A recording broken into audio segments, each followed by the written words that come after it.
चलिए दोस्तों, race IAS academy Ranchi ने जो एक नई पहल शुरू की है, जिसमें हम अमृतकाल की बेला में आपको विभिन्न महत्वपूर्ण राजनीतिक शख्सियतों से परिचय करवा रहे हैं, जिनका स्वतंत्रता आंदोलन में या उसके पूर्व भी अनेक क्षेत्रों में योगदान रहा है। तो उसके बारे में आप जरूर जानें, और चूंकि यह परीक्षा के लिए भी काफी उपयोगी है, तो इसी कारण से मैं प्रभात रंजन पुनः आज एक नई शख्सियत को लेकर आपके समक्ष उपस्थित हूं, और उस शख्सियत का नाम है अरुणा आसफ अली। और मुझे आशा है कि इसमें से देखने वाले, वीडियो देखने वाले बहुत लोगों को ये नाम पता होगा, लेकिन इनके बारे में बहुत सी जानकारियां आपको शायद पता न होंगी। तो आज मेरी कोशिश यह है कि आपको इनके बारे में महत्वपूर्ण जो जानकारी है वह उपलब्ध कराया जाए। और पिछली बार जो अभी यूजीसी का परीक्षा हुआ है और साथ में एसएससी की परीक्षा, दोनों परीक्षाओं में इनसे संबंधित एक प्रश्न पूछा गया है, और वह प्रश्न है कि भारत छोड़ो आंदोलन जो 1942 में शुरू हुआ था, उस समय चूंकि सारे कांग्रेसी नेताओं को गिरफ्तार कर लिया गया था, तो ग्वालियर टैंक मैदान में जो झंडोत्तोलन किया गया सारे जनसभा के बीच में, वह झंडोत्तोलन किसके द्वारा किया गया है, झंडे का ध्वजारोहण किसके द्वारा किया गया है? तो वह ध्वजारोहण यही अरुणा आसफ अली के द्वारा किया गया है। तो इनका जीवन परिचय के बारे में आप जानेंगे। तो यह एक महत्वपूर्ण राजनीति में रुचि रखने वाली एक शिक्षिका, एक पत्रकार और एक बुद्धिजीवी महिला थी। इन्होंने स्त्रियों के लिए भी बहुत सारे कार्य किए। तो चलिए हम इनके जीवन परिचय के बारे में जान लेते हैं। तो इनका जन्म 16 जुलाई 1909 को कालका, जो अभी वर्तमान में हरियाणा में है, वहां हुआ, और इनकी प्रारंभिक शिक्षा दीक्षा लाहौर के सेक्रेड हार्ट स्कूल और नैनीताल के एक प्रोटेस्टेंट स्कूल में हुई।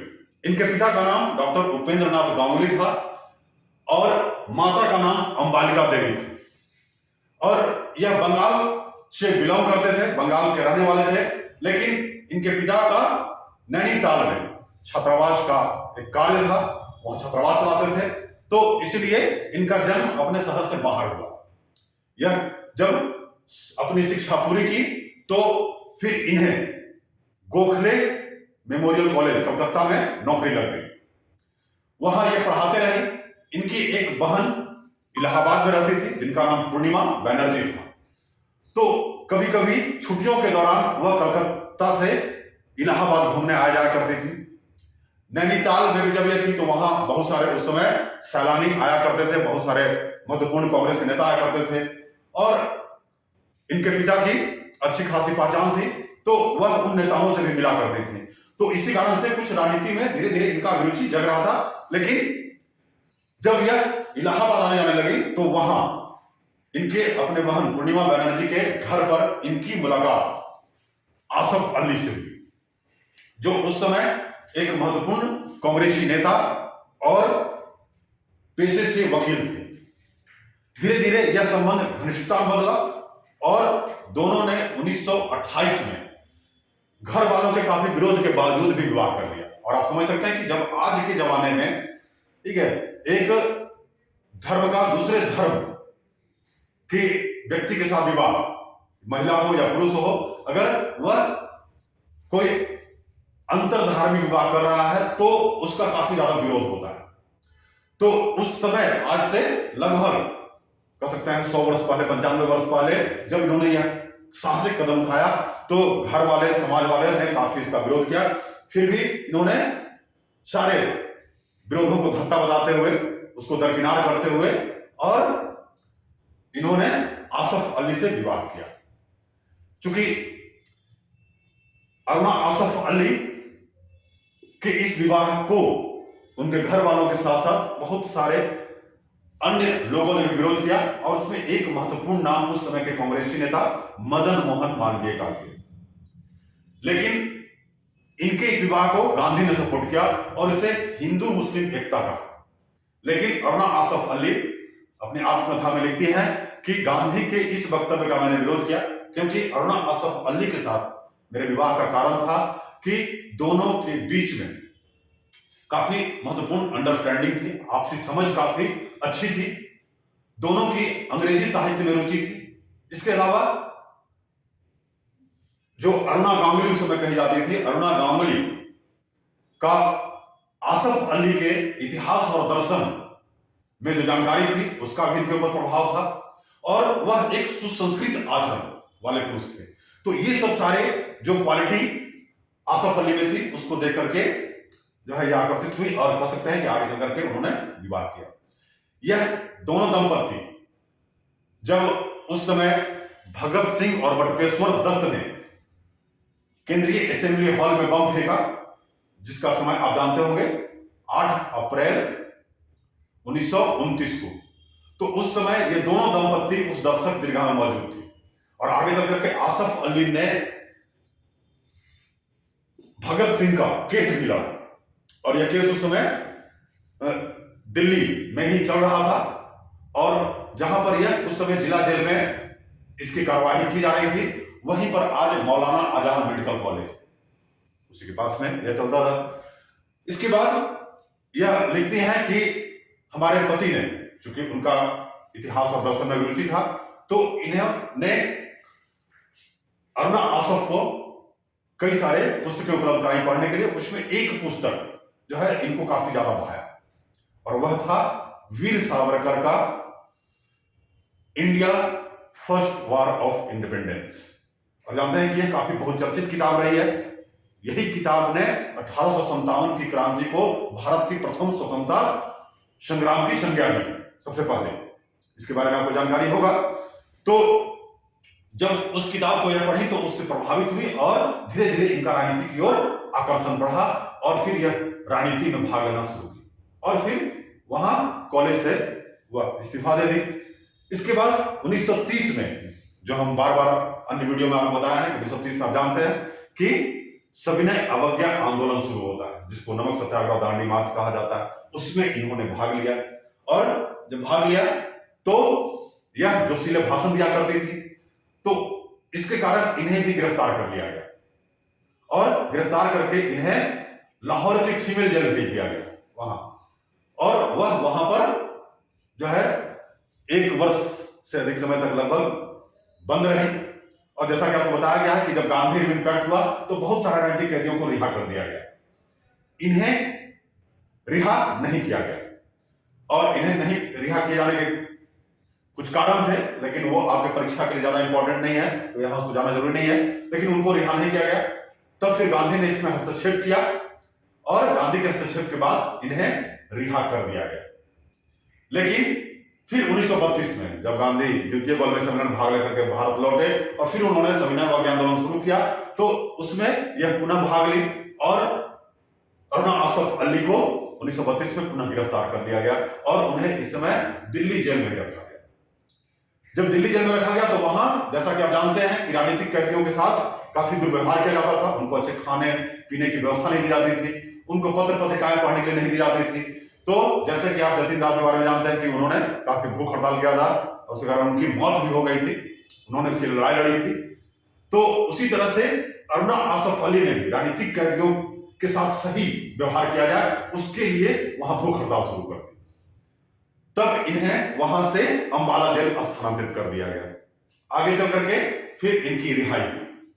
इसके बाद कुछ दिनों तक यह जो है कह सकते हैं कि स्वतंत्रता संग्राम से दूर रही, और उस समय स्वतंत्रता संग्राम थोड़ा शिथिल भी पड़ गया था, जो आप देखते हैं उसके अपने कारण है। तो जब पूरा इतिहास पढ़ेंगे तो उसमें आपको बताया जाएगा।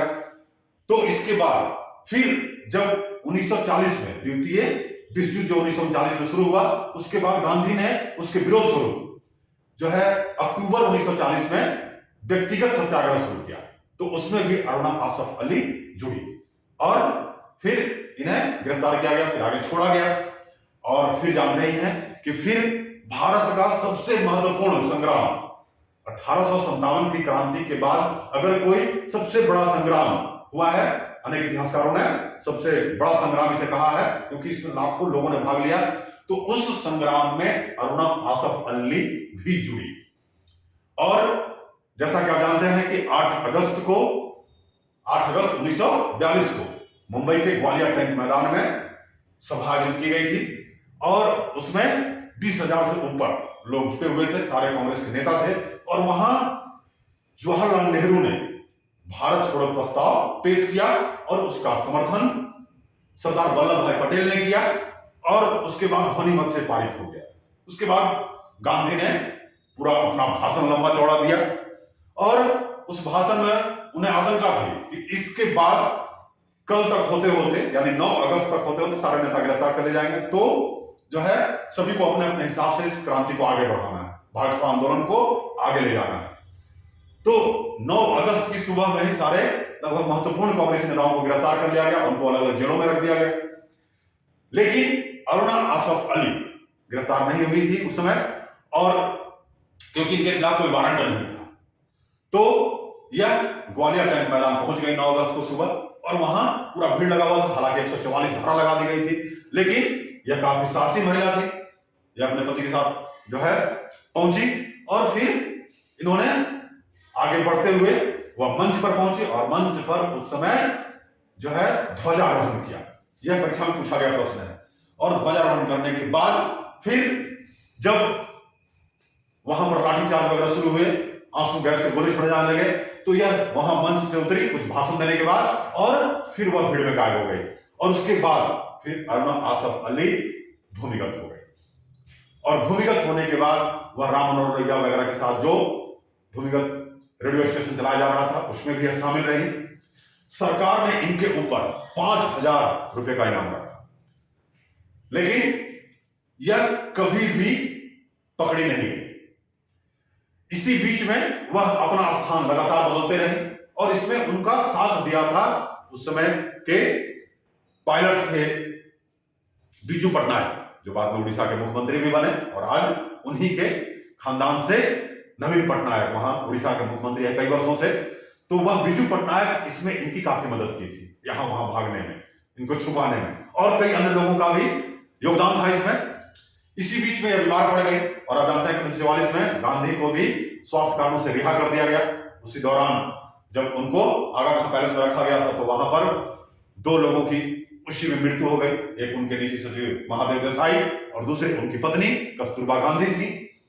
तो जब यह जेल वहां से इनको नजरबंदी से हटा दिया गया, इनका भी स्वास्थ्य खराब रहने लगा गांधी का, तो जब इन्हें पता चला कि अरुणा आसफ अली बीमार है, तो 9 जून 1944 को गांधी ने अरुणा आसफ अली को एक पत्र लिखा और कहा कि तुम इतनी बीमार हो, अब हड्डियों की ढांचा केवल रह गई हो, तो तुम्हें चाहिए कि तुम अपने आप को सरेंडर कर दो, आत्मसमर्पण कर दो, और जो सरकार ने इनाम की राशि रखी है उसको स्वयं ले लो और उसको हरिजन के उत्थान के कार्य में लगा दो। जब यह पत्र अरुणा आसफ अली के पास पहुंचा तो वह काफी व्यथित हुई, दुखी हुई, और इसका उन्होंने उत्तर लिखा और उन्हें समर्पण शब्द से काफी ज्यादा झटका लगा था। वो समर्पण शब्द को सही नहीं मानती थी और कहीं कि इससे जो लोग हमारे ऊपर भरोसा किए हुए हैं, जो लोग हमसे जुड़े हुए हैं, उनके साथ एक विश्वासघात होगा, इसलिए मैं आत्मसमर्पण नहीं कर सकती। और उन्होंने गांधी की बातों को अनदेखा कर दिया। उस समय अरुणा आसफ अली का परिचय कई सारे नेताओं से हो चुका था।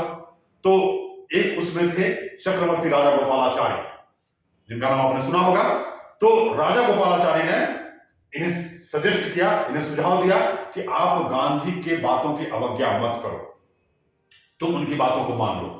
लेकिन इन्होंने कहा कि नहीं, ऐसा करना अनुचित होगा, अपने लोगों के साथ वादा खिलाफी होगा, और इन्होंने नहीं किया।